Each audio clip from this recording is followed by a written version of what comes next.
welcome to day 5. Today I set up the player model and added extra decorations. If you enjoyed the video, make sure to like and subscribe and join the Discord if you want a shot at becoming moderator. But other than that, enjoy the video. Alright, so the first thing I did is I opened up Blender and I began working on the forest layout. In this video, I don't start working on forest, but I just make the layout because I realized during this video that I had to actually set up the player before making a new scene and doing the forest. But anyways, as you can see, for the forest, I'm gonna make like a little river system in like the middle of it, and then now I'm just giving it some hills, obviously. Now I'm looking for like a terrain shader. That's why the stream paused for a little bit. But as you can see, I'm making the walls now, just extruding the edges, giving it some style so it can be more realistic. Giving it little swoops in the actual wall part, as you can see there. And now I made it its own object so I can texture it by itself. And now I'm using vertex paint to texture the floor. For the floor, I use a shader graph, which is basically like I use like a terrain shader graph, which basically allows me to texture different parts of the floor, different textures. But now, as you can see there, I'm grabbing a rock texture and I'm putting it on the walls. The reason I don't put the rock texture on the floor area is because I'm using the shader graph. But now, as you can see, I imported the forest model and I made a new scene.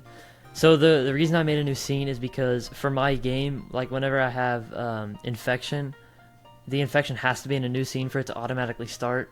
But I realized that before making a new scene, I actually had to set up like everything for the player. So that's what I'm doing now. As you can see, I'm just using the same player model from Vinefall because Vinefall never got released, so it doesn't really matter. But right there, I imported the player model, and now I'm setting up animation rigging, as you can see there. I low-key forgot to set up animation rigging, so I was also watching a tutorial as well. But I'm just setting up the target hands and the target hints, which are basically like what allow you to move your arm and stuff. And right there, as you can see, it gave me like a little bit of trouble for some reason because it was kind of outdated, but eventually I figured it out. Now I'm rotating the hands to fit when the player spawns. And I'm just moving the hints so the movement of your arm is more accurate, as you can see there. And right now I'm just setting everything up, and now I'm testing it, make sure it works.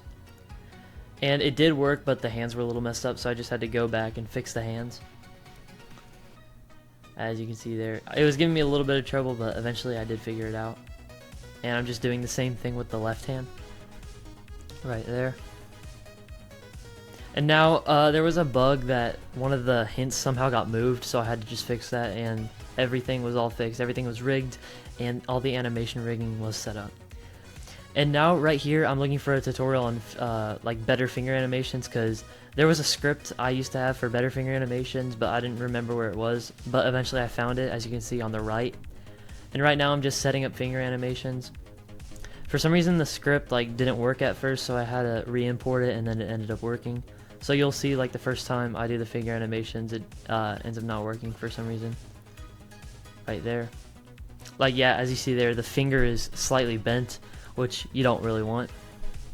So I just had to fix that really quick, and then I had to redo the finger animations on the left hand. And this time it ended up working. So now I move to the right hand and do the exact same thing.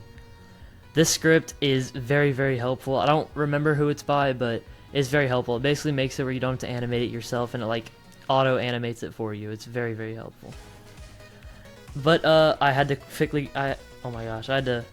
quickly fix something in a script, so that's what I did just now. As you saw, I don't know if you saw the Microsoft Visual Studio, but I basically had to switch it from a basic mesh render to a skin mesh render in the Photon view, or Photon VR player, sorry. And now I'm setting up the offline rig. As you just saw there, I imported the offline rig script, and now I'm dragging the player into the scene. But again, I messed up the first try, so you'll see in a second that I have to re-import it into the main camera.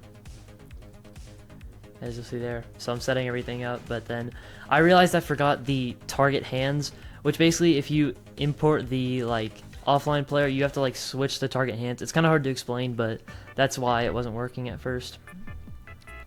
And as you can see, I got everything working, and I just had to quickly fix a problem with the hands.